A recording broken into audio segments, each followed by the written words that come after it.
This episode of Behind the Regs is sponsored by Plan Checker. Plan Checker is a UK-based digital platform designed to connect clients with verified building control and construction professionals, making it easier to find the right expertise at the right time for the right job. It doesn't replace building control bodies, and it doesn't carry out restricted activities or function. It simply creates clearer, more transparent access to the professionals working across the industry. If you're a professional, a client, or part of the wider built environment sector, you can learn more or sign up at planchecker.co.uk. That's it. Welcome to our podcast, Behind the Regs, hosted by myself, Nader, and my co-host, Jack. Today's episode is a special one. We are joined by someone who sits in one of the most unique positions in the UK building control sector.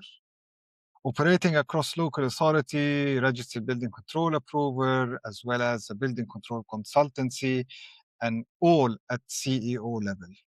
Gary, welcome, and thank you for taking the time to join us today. We know how busy you are, especially as well. Recently, congratulations, you've been elected as Vice President to the Chartered Association of Building Engineers. So, for people who might not fully know your background, you're in quite a unique position in the industry, probably one of the only people operating across all three different sides or elements of building control, private, public, as well as consultancy. Can you give the listeners a little bit about yourself and the background and how you came into the industry? Yes, no, thank you, and it's my pleasure to be here today, and thank you, Jack, as well. So yeah, I've been in building control now since 2005, very beginning of 2005, so 21 years. I started off as a trainee building control surveyor for Norfolk District Council. I finished university, did an undergraduate degree in geography, intending to be a teacher or a police officer because that's what my parents and my family were, all teachers and police officers. Met my wife at university, and then we moved down to Norfolk from up north. As I was applying for the police, I needed a job. I saw a trainee building control surveyor come up at the local council. Went for it thinking that if I liked it, then I could carry on.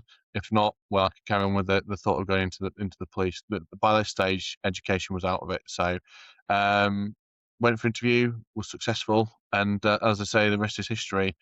Spent 10 years nearly, or 9.5 years, in local authority building control with North Norfolk.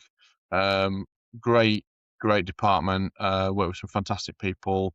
And the team that's there now is very much the team that was there when I left back in 2014. So it's good to see that they've grown, and it's good to see that they carry on with the platform that they have and the people they've got in place. So, but yeah, I learned a lot there. Not the most diverse set of projects, so predominantly residential. But whenever there was a different type of project, I tried to grasp it with both hands. So I dealt with education buildings, I dealt with a museum or two, and I dealt with a new hospital as well, albeit a smaller cottage hospital, £20 million cottage hospital. Whilst I was there, I I applied for and was successful in gaining the first LABC CIOB scholarship, which was effectively a self-directed study of a research topic of my choice. It had to be building control related, of course. So I looked at the implications of applying L1B to pre-1919 dwellings, and in gaining that, that really was, I think, the starting point of accelerating my career. So that was back in 2012, I think, from memory. So I went through that process, presented a couple of LABC conferences on the back of it 2 years in a row, and through that, sort of my name started to get out there a little bit. And following on from that, I joined NHBC. I joined NHBC as their lead technical or building control trainer, and it was a brilliant position, absolutely amazing role to go into.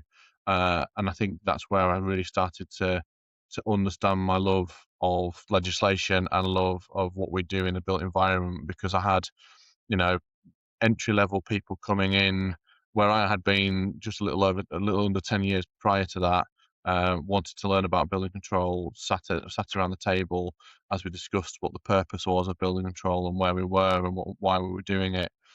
Did that for 3 years, so not only trained internal trainees, but also went out to the industry. Fantastic role. Probably the best individual job I've had to date, with the best manager that I've ever had in a gentleman called Neil Harries, who stays with me now to this day. Unfortunately, passed away during COVID through motor neuron disease, but he was a wonderful human being and taught me about sort of empathetic leadership, and I try to follow in his footsteps in that regard. But I left it not because I wanted to leave it, but because having a young family, I was away 2-3 nights a week every week, and it was becoming too much to bear with. You know, and my wife was never a problem with it. She understood, but I wanted to be at home with my wife and my children. So I stayed with NHBC for another year. I went into being a principal surveyor with NHBC, which was great. And again, part of a fantastic team with fantastic leaders. I mean, that organisation is incredibly slick, incredibly well run, and it looks after its staff as well. So that was a really good opportunity for me to see how organisations look after people too. Not that I hadn't been looked after in local authority, but it was a different environment, of course. And on the back of that, I was given an opportunity, because whilst I was doing all of this, I was also doing a part-time master's at the University of Cambridge. Again, my focus was the impact of the legislation on dwelling occupants' mental health. Because of that, and because the directors were aware of the work I was doing, it all happened around the time of Grenfell, and on the back of that, NHBC were asked to contribute to their views on the Hackett review, and support the Construction Industry Council in their report as well. So through that, I effectively was part of a team that was led by the directors, and I wrote NHBC's response to that, obviously with input from senior leaders within the organisation. On the back of that, I was also invited to go and support, I think it was the DCLG at the time, might have been CLG at the time, in writing a guidance note on cladding systems following for landlords following the fire. That's now defunct, that's gone. So that really opened up a lot of opportunities for me. But I wanted more, as you do, sort of in that's early mid-career, and I made a decision to go out and into a senior leadership role in my own right in the private sector. Um, the organisation I went to is no longer with us. It disappeared some years ago now, and it was a real good opportunity for me to see how, without naming names because that's not fair, but how not to do things from a management leadership perspective. And I probably learnt more in the 9 months I was there from doing that than I have anywhere else. So sometimes those negative experiences can be turned around to become real positive experiences. But it was challenging, and ethically I couldn't remain and be part of decisions that were being made. So I left to go to ICW, where I set up their building control license with a good friend of mine, Neil Horsfall, who's just been elected to the board of CABE himself in his own right, which is great news. So I was there for a couple of years, really good.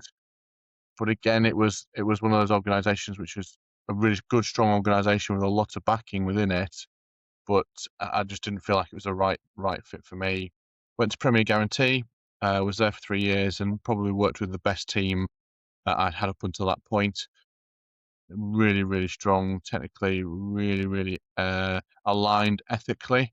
And then I had the opportunity after 3 years there to come to Ross Rivers, where I was fortunate to have an equally strong team to come into with equally strong leaders, but actually bizarrely, certainly for a local authority owned organisation, better resourced with better backing, and it allowed me to grow into what we've got now today, which is the local authority side, the RBCA side, and the consultancy side.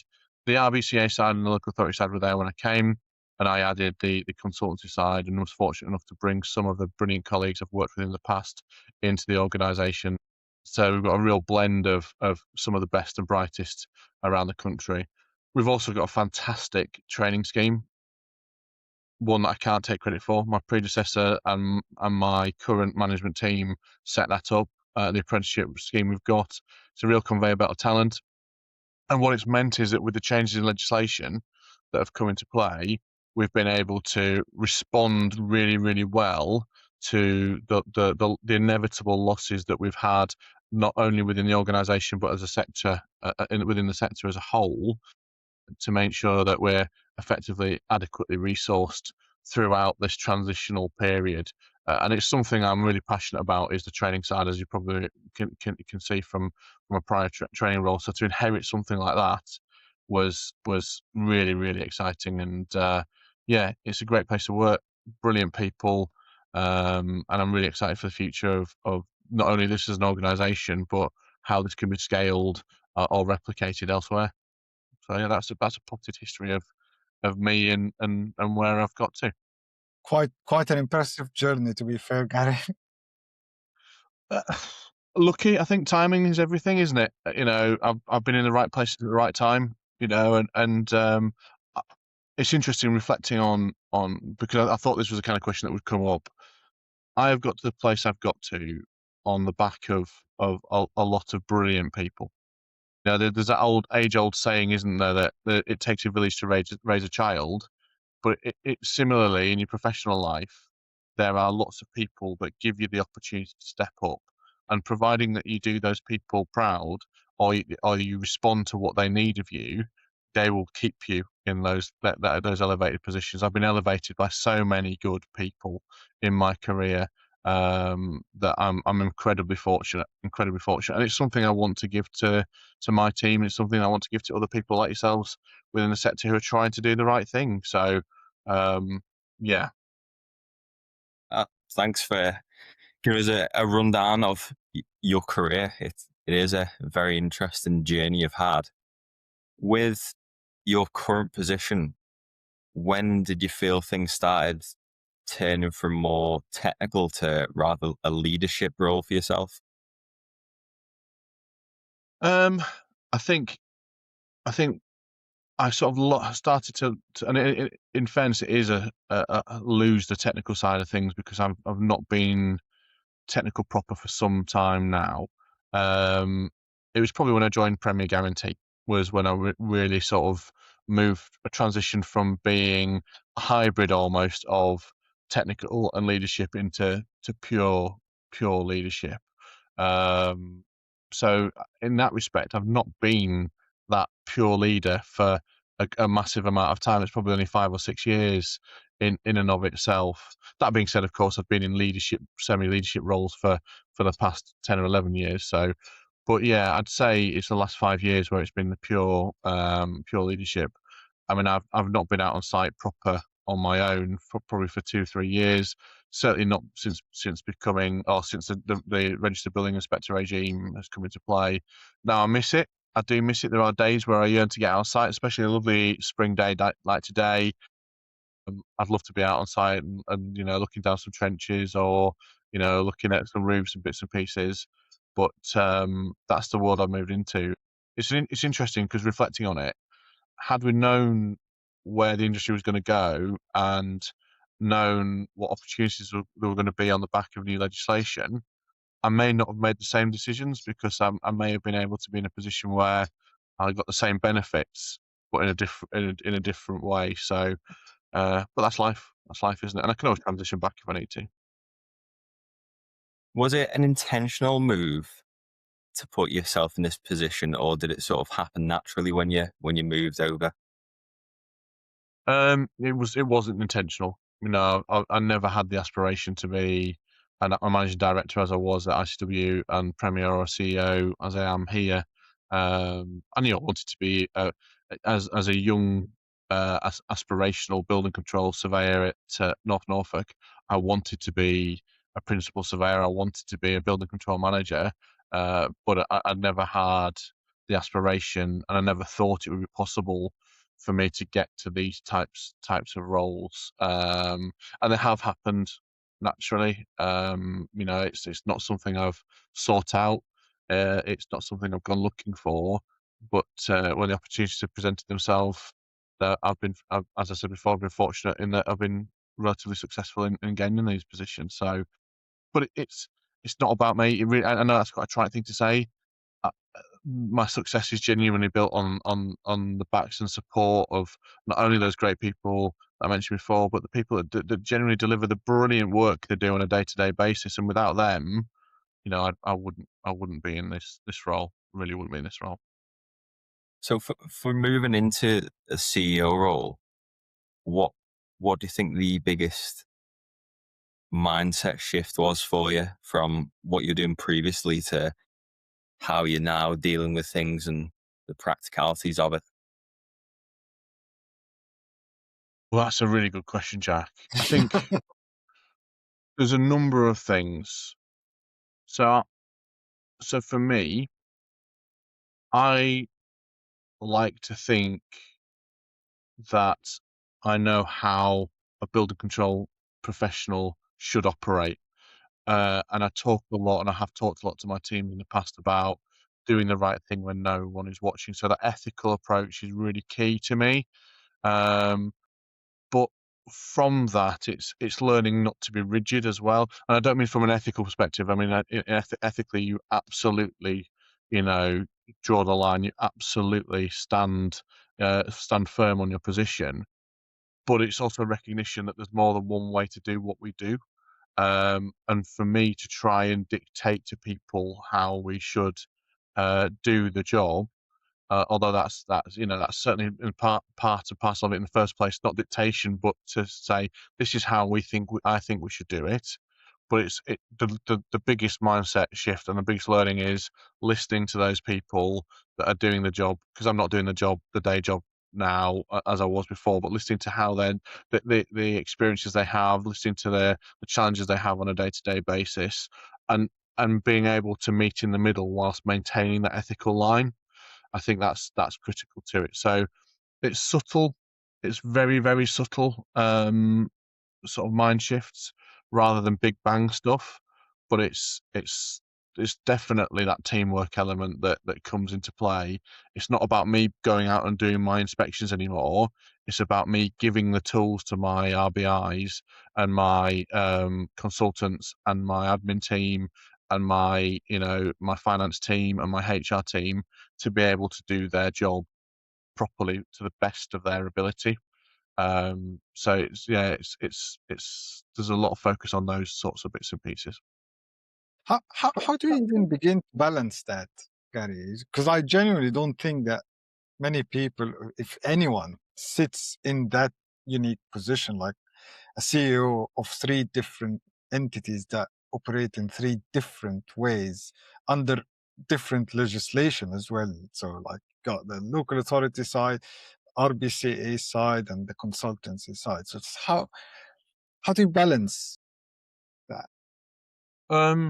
I think you start as trying to understand the customer or consumer. I think is probably key for me on that one. It's outcomes based. So, and what I mean by that is that the outcomes we're looking for the RBCA and for the local authority elements are very, very similar. And it's about our duty and what our role is in all of that. So what we can do is we can look at what we can work backwards from what the ideal outcome is and plan that customer journey. So it's identifying what the customer journey it looks like. It's about what the customer wants, but doesn't necessarily understand what they need. And it's about educating the customer there and supporting my team in educating the customer there. And again, there's I mean, it was mentioned at the CABE conference this week in terms of our roles have fundamentally changed in many respects, although it's always been the case that we shouldn't have been that design body. However, it's about trying to empower those duty holders. But similarly, within the consultancy side, it's again about helping those people navigate to that outcome they're looking for, whether that's Gateway 2 compliance or Gateway 3 sign off. But where we stand firm is that all of our outcomes are there for the benefit of the end user of the built environment. So, if as long as we keep our eye on that as our ultimate goal, we won't bend to the point where we are making the right decision, or we're certainly not. What we're trying to do is empower our teams to make the right decisions in the right lanes at all times, without straying into the three separate business elements or lanes, as it were. So from your perspective, what are the real differences between local authority building control and an RBCA world, like structurally? Do you? I want to know from your perspective, what are the real differences between both? Because you're involved in the operational running of both of them. What are real differences? What from your perspective, not from outside? I mean, if we take structure out of it, there's very little difference. We are there to do the same job. We are there, we talk a lot about enforcement in our profession. We are all there to enforce the requirements of the building regulations. We are all there to oversee the health, safety, and well-being of people in and around the built environment. The differences are the structure and the legislation that sits How behind about that. culturally, Gary? I don't see them as having to be mutually exclusive. To be honest, I think the culture can be the same regardless of whether you're in local authority or private sector building control. Yes, there's different challenges, and yes, there's different pressures. But again, it comes down to our core purposes in delivering building control, and that's where our culture should derive from. It's about doing the right thing at the right time. It's about positive enforcement, which is going out and speaking to these individuals and identifying problems and helping the applicant or the client to navigate those problems without designing. So for me, culturally, there should be very little difference. There is this obvious this perception, and there is a divide there. It's something I've never believed in all honesty, when I was both in local authority and private sector. And it's not Because in your organization as well. It doesn't appear to be inside your group no, that you're running. No. no, not at all, not at all. It's because we are delivering the same rule. No, that's not the same rule. The same. Well, delivering the same uh, role. That's what I meant to say, not rule.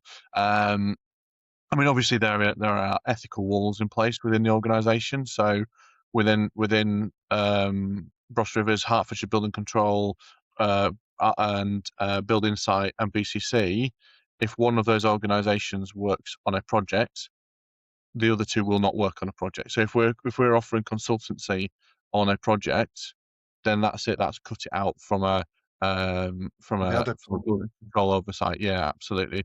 Primarily on the basis that ultimately we would be marking our own homework, and there is a real conflict there in terms of, well, what happens if the consultant says this is okay and the building control body says it isn't okay, especially when we are acting as a building control body and that consultant. So there's sort of minor things that we have to be cognizant of, but yeah, we very much delineate there. Each of the teams has their own independent senior leader in and of themselves, and they also have their own managers in addition to the directors of those different organisations too. So it's very easy to keep it clean. Now, that's not to say we don't share resource. We absolutely share resource. So there are people that move within the business from one part of the business to the other. But I think that's a real good opportunity for you to learn all aspects of the building control landscape. There's very few people that have access to being able to work in the local authority setting, in the private sector setting, and in that consultancy role, and get a full understanding of not only the legislation that we're operating in and the functional requirements that we're dealing with, but also how to deal with things from a client side. And to me, that's the making of the modern building control professional. Is there any other challenges that go alongside having these three different types of businesses, such as your local authority has the likes of LABC, with the private side, you have associations like ABCA. How do you find working with those different types of organizations? Do they ask for one side to be doing certain things and then private side may have to do a different way, or do you try and keep it as a good flow from each side rather than doing lots of different things differently? Obviously, with enforcement, one can, one can't. How do you sort of work it with that? I'd like to think I have a positive relationship with both of those organisations, LABC and ABCA. I purposefully, and in the past, I've been a deputy chair with ABCA, and I've also been on supported LABC back in the day, more with the award side of things, but supported nonetheless. But I deliberately now myself step out of that realm. I don't contribute. I'm not part of ABCA itself anymore. I'm not part of the LABC committees for that reason, because I don't want that to be seen as a potential conflict with myself. That being said, my directors within each of those two parts of those teams are well within their rights to go and support those organisations and be part of those organisations. Um, I found it really refreshing coming back into this environment where I can speak to both sides equally at the same time and listen to what their challenges are. I mean,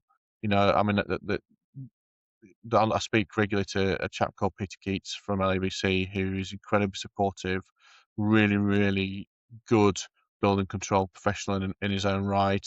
But again, I've worked with ABCA, and there's some equally brilliant people, there as well. So it's for me, again, to use that term, then they're not mutually exclusive. They are there for the benefit of their own profession.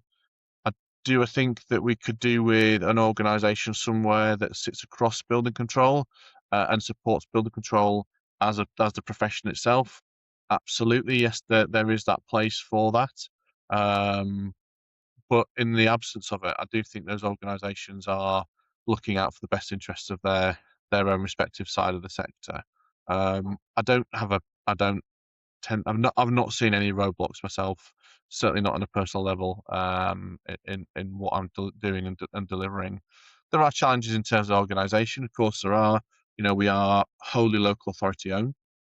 So although we have private sector building control in there, we do have a board of directors that are local authority professionals. I'm very, very fortunate and I'm not just saying it, but I'm very, very fortunate to have a very supportive board. So each board member is effectively one member of each of the 8 local authorities that are shareholders for Bros Rivers. There are different challenges in terms of Hertfordshire Building Control, because Hertfordshire Building Control is local authority owned. Well, it's all local authority owned, but it is effectively what we call a technical organisation. So we are limited to what we can do in terms of the income that can create and how that income is distributed. But we don't have those pressures necessarily in terms of building site and in terms of BCC. So in many respects, those training wheels, for want of a better term, are off. So but yes, it's just about navigating the waters you're in and being able to sort of adapt to what you're doing in that, again, to use that term, landscape on a day-to-day basis. I've got good leaders. I think that really, really helps. I've got good leaders across the board, not only in each of the individual organisations. So Les in HBC, Amy's in BI, and Martin in BCC. We've got fantastic HR head of HR in Esther, and Pam is brilliant when it comes to our finance stuff. So I am very much supported in delivery on a day-to-day basis. So yeah, I think challenges are what you've there, said but they're before, navigatable. Yeah. yeah, I think what you said before about having like an organisation which covers both sides could be very advantageous, because in the whole grand scheme of things, in our roles, we are all looking for the same outcome. We're Yeah. all trying to achieve the same thing. So instead of having a split, having one big organization where we can all dip into and collaborate, which is what the industry says we all need to collaborate. But in practice, I can't see it personally. I know some people want to, maybe others don't, but I think we can. There is ways we can, and that could be a way of making it much easier for the private and locals to start working much better together. I think Potentially. Oh, no. sorry guys, but I think Ross Rivers is should be a role model for the building control industry out there, because it shows how the private and public can actually work together, share resources, share knowledge, share experience, share capacity without any friction, without any to see like what you're explaining and how it's run, and this interconnectivity is amazing. And if that is replicated throughout the entire industry, the collaboration will actually exist rather than being just a word used Yeah. out a lot. I mean, look, I'm very fortunate in that and I know I keep saying I'm very fortunate, but I genuinely am that the stars have aligned for us in that we've had eight very like-minded authorities.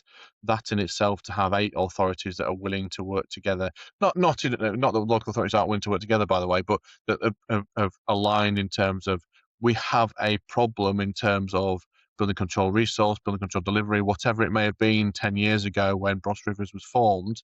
They've all come together with this collective problem that they've had and gone, there's a better way of doing this. Let's work together and let's find that solution. So real credit to those local authorities, and real credit to my predecessor and the leaders I've inherited within the organisation, because I didn't do it. I've just supported that growth of it, and hopefully long may that continue. I think going back to the point at hand, I think to have an umbrella would be really, really useful. But I still think LABC and I still think ABCA would have a role to play in that, in terms of feeding up to that, for those collective decisions. And again, you could make that connection as you did, Nada, there in terms of what Bros Rivers does. We have that RBCA, we have the local authorities that feed up into the senior leadership, and then we can make collective decisions and feed back down. So but how that organisation would be set up and where that sits, that's a big debate. And it would almost need to be, I think, something that's has some sort of, not necessarily government owned, but government leadership embedded within that to ensure that it runs smoothly. I would suggest. But again, looking at the personalities that are in the private sector and the public sector, I have no doubt that could work. This is about professionalism, and this is about the future of our sector, the future of our profession itself. And there's people out there in both those organisations that care deeply about what we do, and they have to have a focus on their side of the sector in the organisations they're in. But we need something, as we've had historically with maybe, and I'm not saying it has to be the Building Control Alliance, by the way, but something there where there is a mechanism for those joint decisions to be made, and for that consistent message to be put back out into both public and private sector. This episode is sponsored by Plan Checker. Across building control and the wider construction sector, one issue keeps coming up: capacity. The work is there, the responsibility is huge, and the pressure keeps increasing. Plan Checker was built to help bridge that gap by making it easier to access independent, appropriately qualified professionals when support is genuinely needed. Whether that's for plan reviews, consultancy input, or specialist advice. It doesn't change statutory responsibility, and it doesn't interfere with regulatory routes. It simply helps people find expertise without relying on informal networks or last-minute phone calls. If you want to see how that works in practice, visit planchecker.co.uk. Gary, I wish it is replicated as Cross Rivers did, but like you said, that's a bigger conversation higher up. But our industry today, if we look at it, post the Building Safety Act, new regulations, pressures on RBIs, what concerns you the most right now? There's a very, very obvious answer to that for me, and that's resource. Resource is the thing that keeps me up at night, because resource has so many ongoing implications for us as a profession, and for potential safety issues in the built environment as well. You know, I fundamentally believe in the changes that have been made to the building control profession. They had to be made, and we're in a better position for it. However, it has left us somewhat weak when it comes to the resource that's available within our sector. Now, on a personal level, on an individual level, that has undoubtedly benefited those individuals that have stayed as RBIs. And actually, that's right. And the reason that's right is that building control profession has been undervalued now for such a long time, longer than I've been in the profession. So to see building control put on the rightful pedestal that it's now sat, and those professionals that are delivering the service is absolutely the right thing to do. But part of me is very, very concerned about the sustainability of organisations delivering building control, both in local authority and a private sector setting, because what we've seen due to that reduction in resource is an inflation of those salaries. And again, I stand by that, that's the right thing. However, what we haven't seen on the back of this is an increase, or a comparable increase, I would say, with the fees that we're charging for delivering the service. People don't want to pay for building control, whatever the reason may be. But when we're talking about a few £100s, it's probably more than a few £100, but when we're talking about a few £100s to deliver, a single-story extension as an example, people don't worry about paying for for their home survey when they're selling the property, which is more money than that. But for some reason, they don't want to pay for someone to do a full plan check and go out and inspect that construction 4, 5, 6 times, whatever it may be, due to complexity. We are and have been undervalued for such a long time. Until fees are comparable, we are, I think, in a position where we're in a bubble at the moment, where we may see more organisations, like we've seen over the last year or two, disappearing from the industry because they can't keep up with what the salaries are paying and the fees that they're charging to pay their salaries. That's my instinct. That's not based on any objective evidence.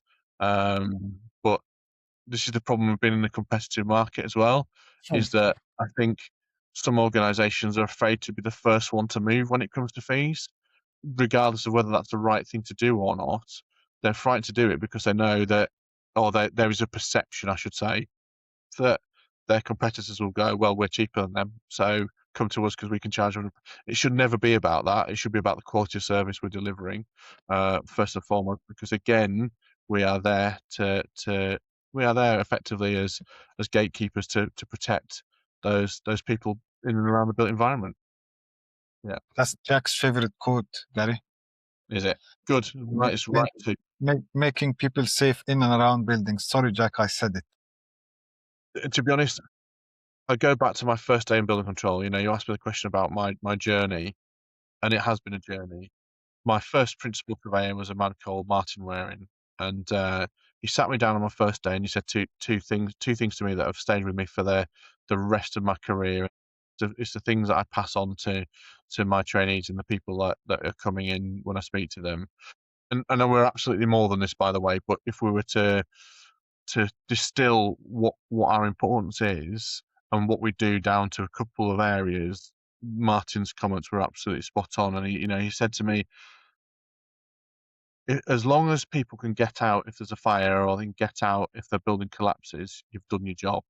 And again, it's more than that, but that's the core principle.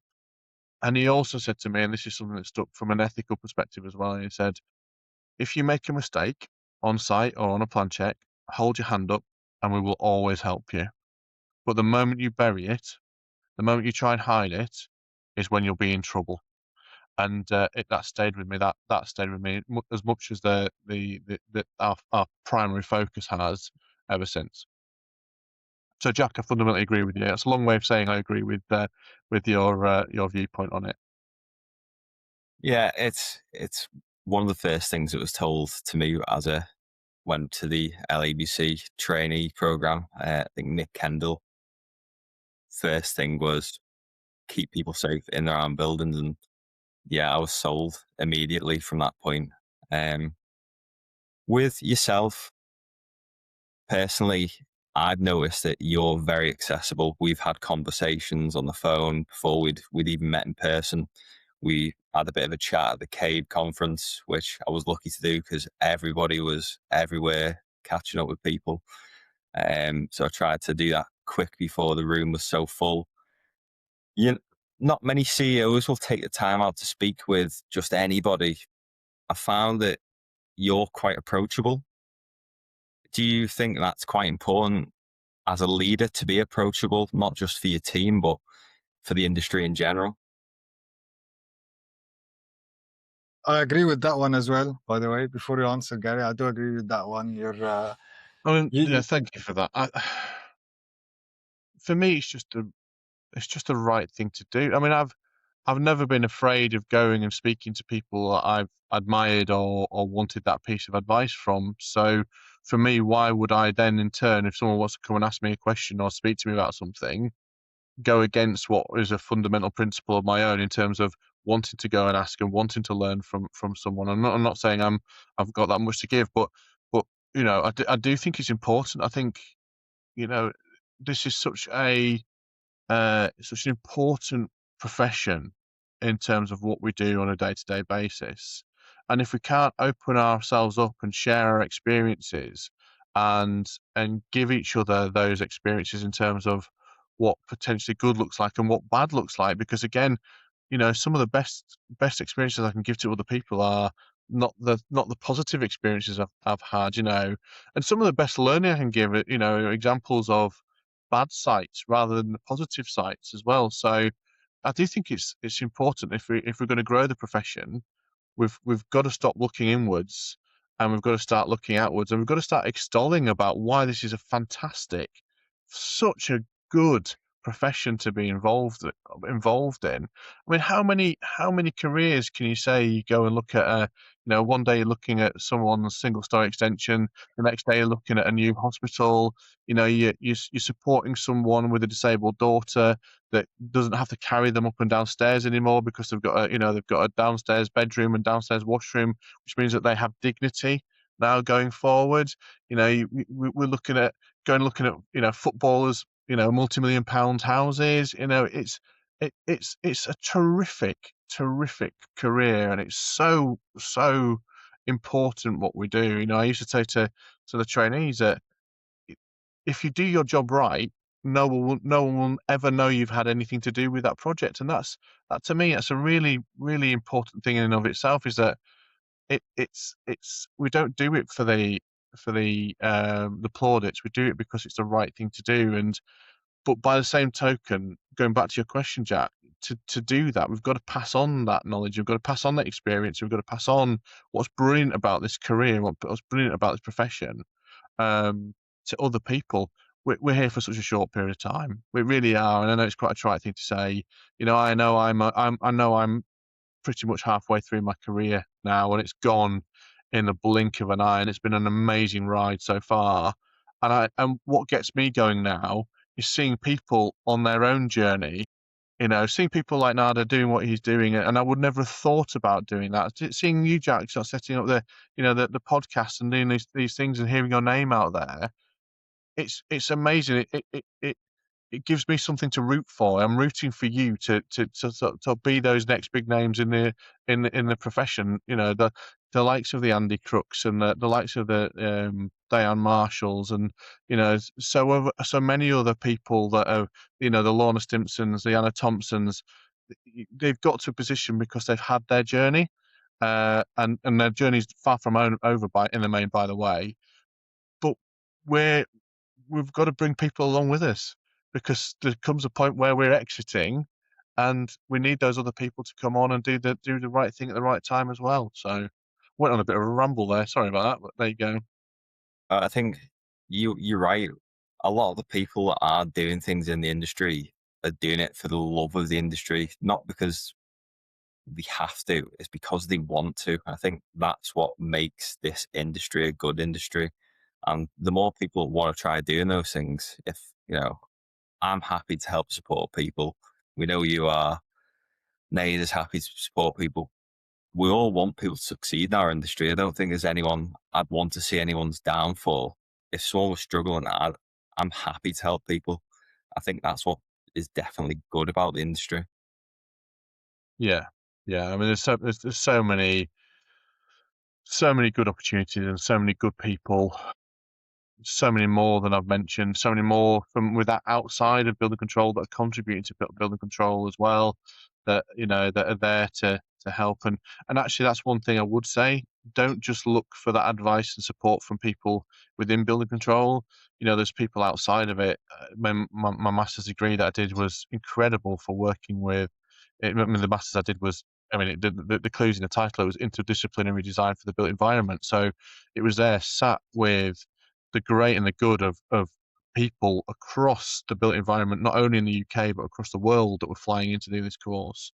I mean, I was this sort of little building control surveyor in private sector against some people, directors of Arup and people that have built, genuinely people that have built the massive football stadiums and things like that. And I got very much got imposter syndrome on that one. But that being said, when you sit down and talk to these people, they're human beings and they've got their own experiences and they want to listen to what your experiences are and learn from you as well. So it's a two-way street. There's a great man that I work with on a couple of great people, three or four great people. Again, I could name so many people that are supportive of the things that we're doing in building control that don't have necessarily that building control background. The likes of Paul Nash, who has taken a real interest in what building control is, as he's been advising Dame Judith in the early days. We've got Gavin Dunn, who's done great things in supporting CABE to get to the position where it is now with the FPA. Richard Harrell is such an amazing individual and does things very much for the right reasons. And I fundamentally believe in these people, and that's why I want to support them in the things I'm doing with the likes of CABE and with the likes of CIOB, who, Paul's associated with CIOB, Gavin was with CABE, Richard is with CABE absolutely as well. So, take those opportunities. And that's why, Jack, I was so impressed to see that you went for that board role, and I would thoroughly encourage you to go for that board role again. Not waiting those years. I know we had that conversation, but to go for it again at the first time of asking, and show that you are committed to this, because I know you're committed to this, and I know that you've got things to give. So, and I know that you'll take as well, but take in the right and appropriate fashion too. I support that. I support 100%. And speaking of CABE, I had no doubt that this episode would have so many names dropped in it. We've mentioned so many people. I'm sure many of them would appreciate that a lot. But yeah, so on the subject of CABE, again, congratulations. You've been elected vice president. Big responsibility. What does that role mean to you personally, Gary? If I could again to use that term distill, if I could distill it into one sentence, it's my opportunity to give back to the industry, not just our sector, but to the industry. It's an industry that's been incredibly kind to me, and CABE's been incredibly kind to me. It's been underpinning foundationally in terms of where I've got to in my career. My first learning, the first ever formal building control training I ever had was through CABE in 2005 on the certificate in building control studies. We've seen the evolution of CABE from when I joined. It was the Association of Building Engineers, so I saw it become a chartered association. Because I had an undergraduate degree, at the time I didn't necessarily have the support, not in a negative sense, to do another degree with the local authority that I was working at. There was at the time Sheffield Hallam did a building control degree, but there was support for me to get that formal building control training. So I did my NVQ in building control back in the day, and it's led me to where I am today, and I think that code of conduct and those core principles of what CABE stands for is again foundational to where I am, as it is as well with the work I've done with CIOB. I've got to remember CIOB, and I was a policy board member for them, for a number of years. And again, it's because I want to contribute and I want to give a perspective that's maybe different from what they've heard before. So, but yeah, to get back to the question at hand, becoming vice president it means a world to me, in that I'm so grateful that I've got the support that I had in that election. It was unreal, to sit there and to hear the result given. Was I wasn't expecting to get the vice presidency, if I'm honest, but not only that, to get the mandate that I got was incredible. Like I say, I'm incredibly grateful. From what I've been told, it's the largest turnout in the history of CABE for a presidential and board election. But again, I think that just shows the candidates that were on show in the board member side of things as much as anything else. So it's a great association. It's doing great things. Richard's doing great things, and I want to be supportive of him, and bring my experiences to the fore, as well as I'd like to think still a relatively young professional. That's said tongue in Of course cheek. you Yeah, are. Of course you are. What would you like to see change or improve in the profession?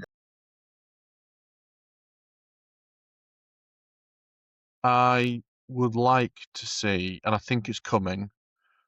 I would like to see the removal of the partisan element that we've seen in the past, so that public-private sector divide that is still there, but isn't. I don't think it's as prevalent as it has been in the past. I think, to drop some more names, the work that Colin Bradshaw Brown and John Cumberledge and Adam Dodd and Sam are doing with the Association of Registered Building Inspectors as well. I think that's critical to this, in that it allows us to focus on what we're doing and why we're here. Our role as individuals is as a registered building inspector, and it comes back to some of the questions you asked earlier. That is our focus as individuals, is to deliver our function as a registered building inspector. Doesn't matter whether you're private sector or public sector. And the reality is, and Jack and myself have shown this, and Adam, my apologies, I don't know if you've ever worked in local authority, but we've worked on both sides. I've seen the good and the bad, and to me, what it all comes down to ultimately is the people. And as long as the people want to do the right things for the right reasons, then it doesn't matter if you're private sector, it doesn't matter if you're public sector. It's about that vision and that purpose that we talked about before, protecting people in and around the built environment. So that was a very long-winded way of saying, trying to get rid of that partisan element. No, but it's absolutely true, Gary. A couple of days ago in the conference, we're all professionals, we're all RBIs. Nobody was going around with a label, I'm local authority or I'm private or I'm public. Everyone, I had hugs from people I've never met in my life. So, like you said, we're all there to deliver that function, whether it's through a private or a public sector. Yeah. Future of building control. Where do you think we're going to be in the next 5-10 years? What changes can you see? I think we'll be very much as we are. I think it will. My instinct is that that we will remain a public-private sector split.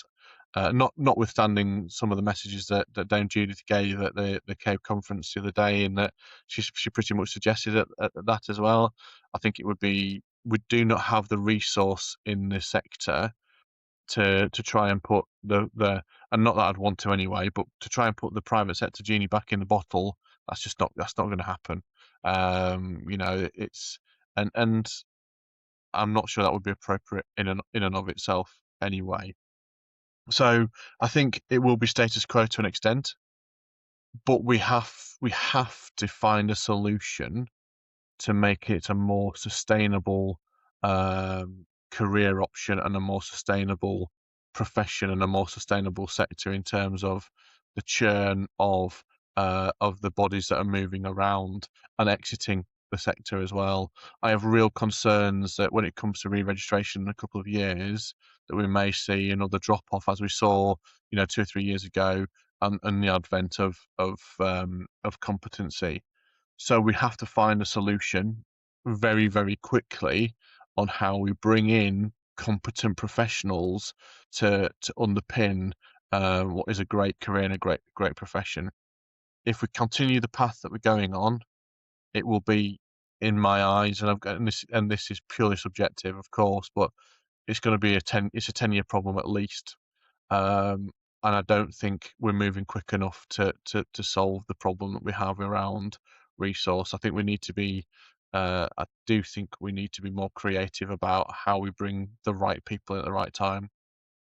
I also think that we've created a a leadership issue within building control, and what I mean by that is that it's what is now the incentive to put yourself in a leadership role within the sector, and that's not necessarily a bad thing or in and of itself, in that we are rightly remunerated as a profession, probably for the first time in our history, or round about where we should be remunerated, I should say. But in doing so, I think it's left a vacuum in the middle of people aspiring to be the next leaders, the next managers, and not necessarily senior leaders, by the way, but people that are able to sort of make those decisions in the middle parts of organisations, in the middle parts of the sector. So we've got really good people coming through at the beginning, and we've got really good people exiting at the end. It's about where we bridge that gap in the middle somewhere. And I think that my biggest concern on the back of that is how we maintain the knowledge, skills, and experience and behaviours of those good professionals that are going to exit the sector. Because once that experience and once that knowledge is gone, it's gone forever. I look at my organisation, and I look at sort of the profile of some of my staff members that are brilliant surveyors, and I always give the examples of, like, the Les Riders, like the Paul Marsons, like the Mike Gibbs, and we've got so many Steve Jameson, others within the organisation that we've got, Pete Moore, who probably aren't going to be around.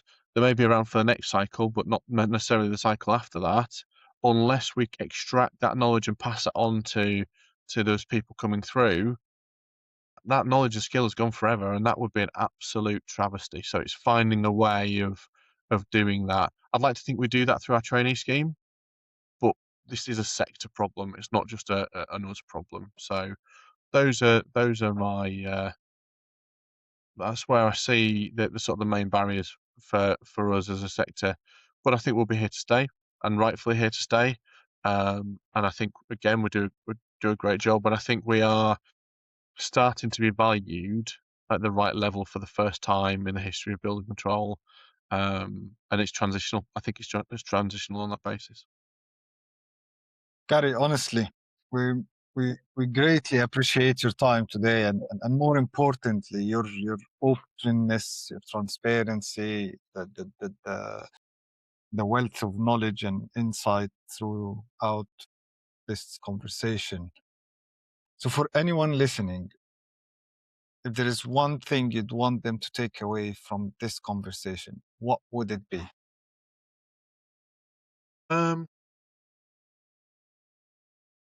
Find your why. Why are you doing this?